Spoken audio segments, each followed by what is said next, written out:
In a small village surrounded by rolling hills and wild meadows, there lived a young woman named Aria. She was 20 years old, with long auburn hair that danced in the wind and eyes the color of a summer sky. Aria had no family left, her parents had passed when she was a child, and she had grown up in the care of the village. But she never felt alone. The forests, the rivers, the open fields, they were her home, her companions, her freedom. Every morning, Aria would wake with the sun, slip out of her tiny cottage, and wander wherever her heart led her. She knew every path through the woods, every secret spot where wildflowers bloomed, every bend in the stream where the water sang the loudest. She gathered berries, herbs, and mushrooms, trading them in the village for bread and cloth.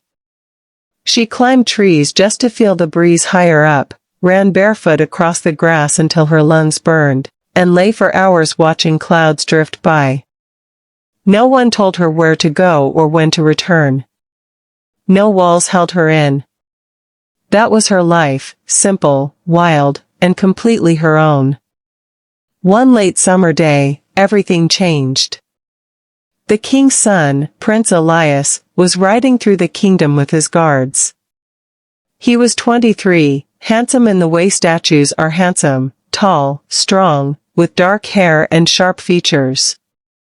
But his eyes carried a quiet sadness. Life in the palace was all duty, tradition, and expectation.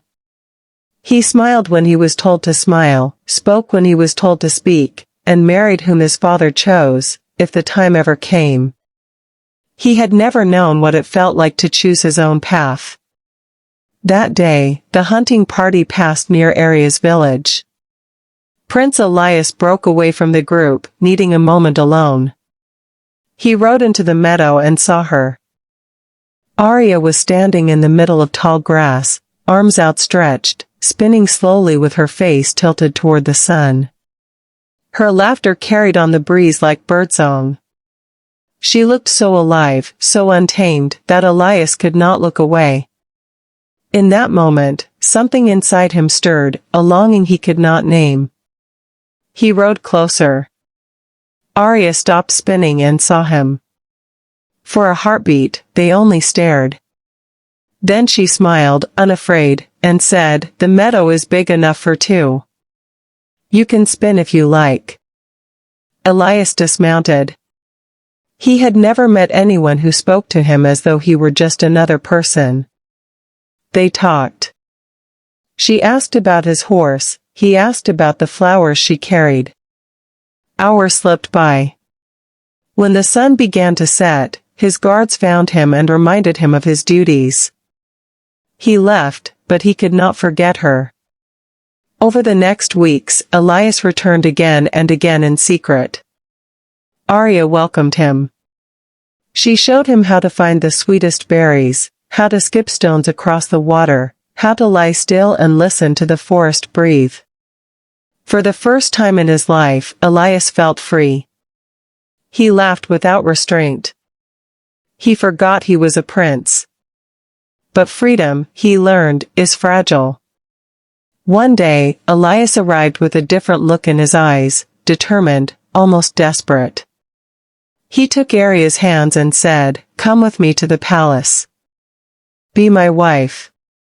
You will never want for anything. You will be safe, honored, loved." Aria's heart fluttered, then stilled. She liked Elias, more than liked him. But the palace? She had heard stories. High stone walls, endless rules, guards at every door, ladies who whispered behind fans, a life planned down to the last minute. "I am happy here," she told him gently. "This is my home. This is my freedom." Elias's face darkened. "The world outside is dangerous.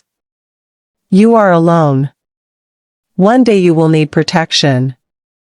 Let me give it to you." Aria shook her head. "I do not need protection from the world.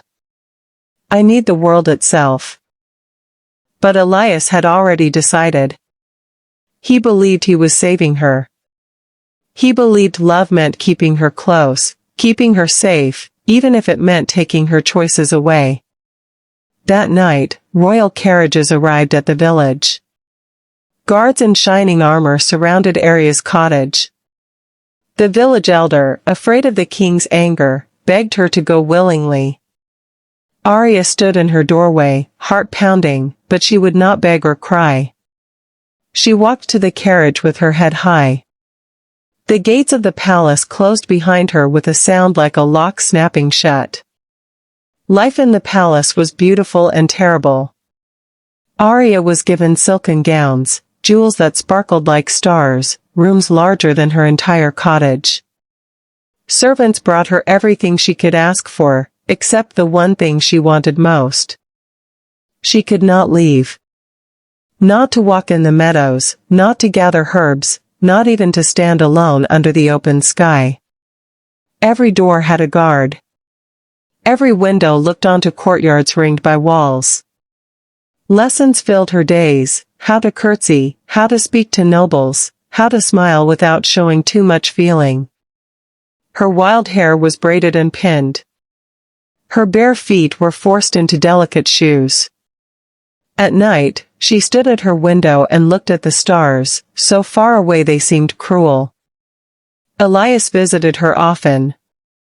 He brought gifts, told her he loved her, asked why she looked so sad. "You have everything now," he said. "Why are you not happy?" Aria tried to explain. "You gave me everything except the one thing that matters most to me, my freedom. You took it because you thought it was best for me. But freedom is not a gift someone else can give. It is something we carry inside." Elias listened, but he did not understand. He thought she would grow used to the palace. He thought time would soften her longing. Months passed. Aria's laughter was gone. Her eyes no longer sparkled. She moved through the days like a ghost. One evening, a terrible storm struck the kingdom. Thunder shook the palace. Lightning lit the sky like white fire. In the chaos, a massive tree fell across the outer wall, breaking it open. For the first time in almost a year, there was a gap to the world beyond. Aria heard the crash. She ran to her window and saw the broken wall, saw the dark forest calling. Her heart raced. She could run. She could disappear into the night and find her old life again. But then she looked back at the palace, at the man who had taken her freedom, yet who had also given her his heart. She found Elias in the great hall, directing servants to safety. Rain poured through broken windows. He looked tired, afraid for his people.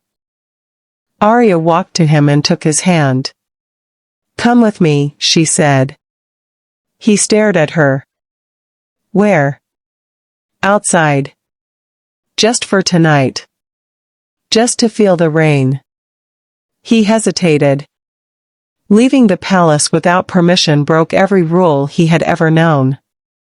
But he saw the plea in her eyes, and something in him broke open. They slipped out together through the broken wall. The storm raged around them. Rain soaked their clothes in seconds. Thunder roared. Aria pulled Elias into the forest, running until they reached a clearing. There, she stopped, lifted her face to the sky, and laughed, really laughed, for the first time since she had left her village.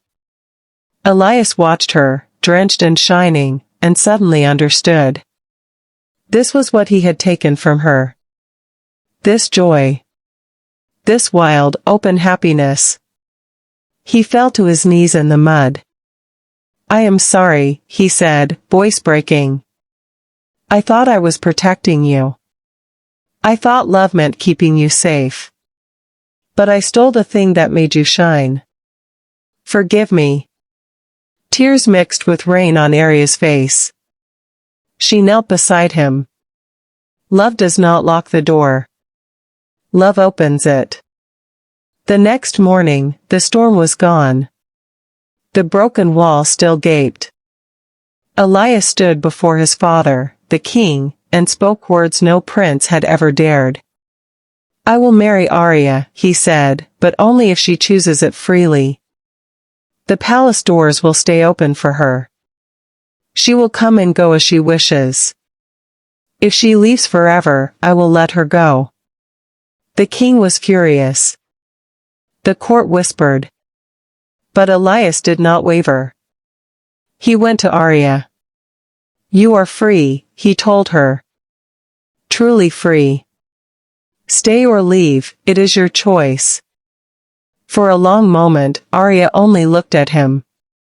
Then she smiled, the same bright, untamed smile he had first seen in the meadow. "I will stay," she said. "Not because I must, but because I want to.